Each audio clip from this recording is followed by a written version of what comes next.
Okay, we're back out in the garage. I'm gonna Bondo this bad boy up. I've already gone over all the welds again. I've already gone over the majority of the fender with I think it's a 36 grit disc. I've already wiped it twice with wax and grease remover. What I did do was I drug this old bad boy out. I'll turn this off a second.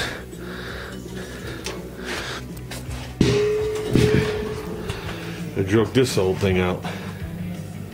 Okay. It's not that big. I think it's a 1.8 horsepower, 20 gallon, blah, blah, blah, blah, blah, blah. Doesn't matter.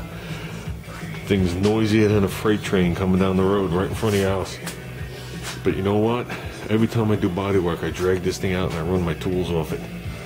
Instead of wearing out my good compressor, which I've had now for 31 years.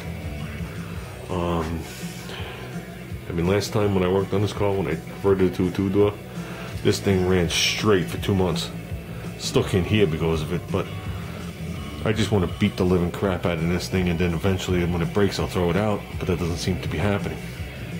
So with that, I'm going to Bondo these up. I am not putting fiberglass on the outside of these fenders. I gave this thing a nice wide band of decent thickness. We'll tape it down. Fiberglass on the inside. To me, that's good enough. I don't really see the need for it on the outside. Like I said, I went into all the welds and I ground the edges of them, and I went over the welds, ground them. So I want to at least get the base coat on here tonight. Start filling in, you know, some of these little areas, so I can start forming something tonight. And that's it for now. Well, we got the first coat on.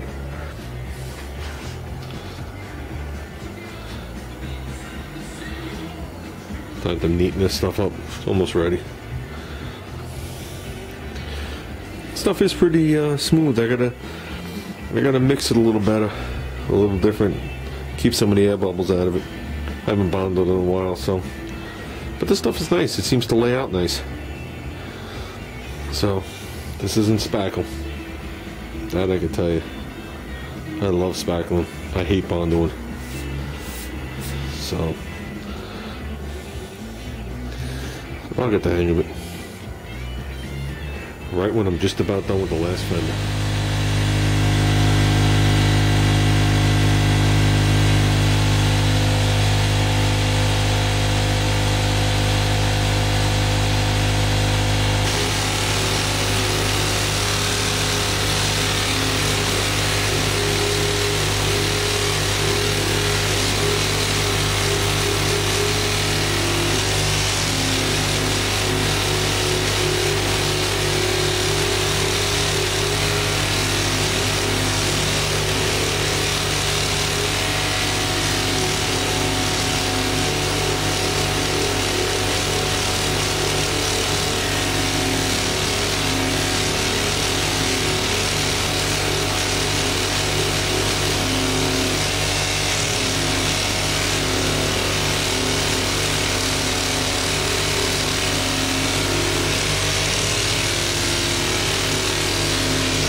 Okay, now that we're all deaf from that compressor.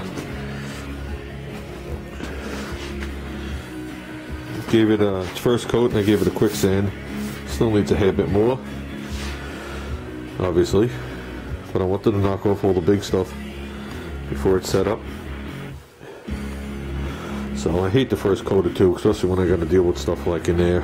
I hate building it up. Took care of that antenna hole. So, but it is what it is. Obviously this needs to be sanded more. This feels beautiful. But yeah, I got it all the way down. Started getting this line nice. So, like I said, I wanted to get it before fully set. Obviously I'm using my straight line sander. At least I'm going to use it all down here. This I just hit with the DA just to get it. Because like I said, it's in a little valley. So that's just like an initial ground coat. And that's all I want to actually do for tonight. My goal is to get the compressor in here and going again. Because I keep that buried in the shed with a load of crap all over it. And just to get one single coat on here. Just to get moving. And I got my 4 bolts which need to be cleaned. So I think that's about it for tonight, guys. So we'll get it. I did want to add one thing. This thing turns off at 155 pounds and I keep it regulated to 95 pounds. Okay, like I said, the thing is louder than hell. But I'll tell you one thing, I've beat this thing up before, I'm beating it up again tonight. Straight line sander, never flinched with the DA on it either. All the time I ran it. I don't know who makes this DA, it said Mac Tools on it. I bought it from Mac at the time. A very, very long time ago, so I don't know who made it, 20 some odd years ago. This is an Ingersoll Rand that they tell you to run at 90 PSI, but I have no idea what the CFM is. So that's why I use this instead of using my good compressor. I'd rather just beat this thing up till no end. I mean, I've run this thing, the last time I used it, I ran it so hot that when you touch the tank, it was like touching an exhaust manifold on the car. So, and it won't quit. But like I said, it's so noisy, you have to wear like ear protection. You know what I'm saying? So, and I know I had gotten this thing really cheap. One of the wheels actually broke off at the first time I wheeled it. It sat here for 2 months being used. I went to wheel it and the wheel snapped off. So there's one wheel held on with washers. But I think at the time it was on sale for, I'm going to say $125, $130, $140 at the time. Like I said, I'd rather use this thing and beat the hell out of it than waste a perfectly good compressor that I beat the hell out of too in the past. So when this thing's done, I just wheel it to the curb. Or maybe we'll make a sandblaster out of it. I seen that on YouTube from the Rick Fix. That seemed to work out well. But I mean, I can't imagine there's much under this cover. You know what I'm saying? So well, that's it, guys. I just wanted to let you know if anybody's looking for something small and cheap, inexpensive to beat up. You know what I'm saying? And the whole time tonight I haven't spit out any water. It will eventually.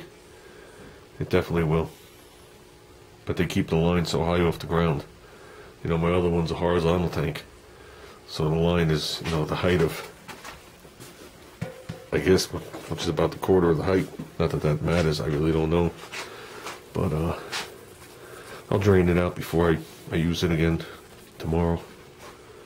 So that's my product review on my cheap crap Husky.